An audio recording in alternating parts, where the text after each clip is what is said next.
Iresaka vaovao ara sosialy isika olona manodidina ny roa tapitrisa isa taona no mamoy ny ainy noho ny loza amperinasana noho ny aretina misy fandraisany amin'ny asa. Lohahevitra nodiniana tao anatin'ny fanamariana ny andro maneran-tany momba ny fiarovana sy fahasalaman'ny mpiasa amperinasa ary ny mikasika indrindra ny fikirakirana ny akora simika mitondra ny andinindiny misy kokoa mahakasika an'izay Ravakandriamanalina sy Mamy Sira Samuely.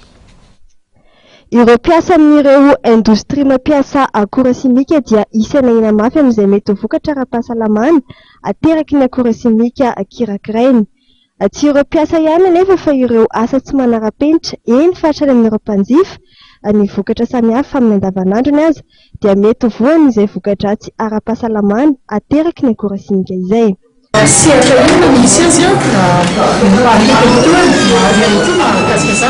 raha ny titsika teto Madagasikara zao dia fiaraha-miasatra ny petrolier de Madagasikara no nanaovana an'ity conférence débat ity dia satria ny secteur pétrole zany dia mahita fa vetabe ny toerana misy produit chimique izany secteur zany tsy izy rery ihany ane satria maro ihany koa nantsona sy mandray anjara ao anatin'le hevitra anisan'izany zao ohatra ny peinture anisan'izany zao ny resaka minier secteur minier anisan'izany zao ny resaka engrais chimique izay fantatsika dia anisan'izany koa ohatra ny resaka gaz reny mampiasa ny ihany koa dia tsy voateny fa misy nefa ohatra ny économie informelle madindinika peinture isan'ny karazany reny anisan'izany koa ohatra hoe maro ny efaka fitsany fiainana andavanandrontsika amin'izao fotoana zao miresaka produit ampiasaina amin'ny fanadiovana ao anatin'ny tokantrano, produit ampiasaina amin'ny fidiovana ny olona,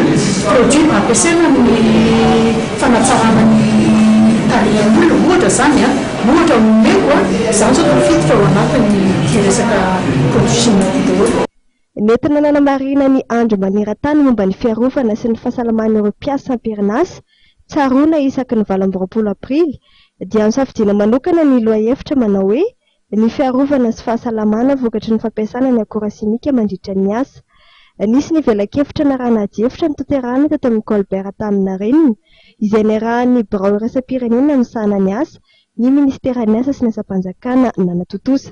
Nanasana ireo vondron'ny kompania tsoloka, ireo vondron'ny mpampiasa ary fivondronan'ireo sendikan'ny mpiasa ny atrika Androany izay natao indrindra akakevitra entina natsarana izay fiarovana sy fahasalaman'ny mpiasa amperinasa izay manoloana ny fikirakirana ny akora simika.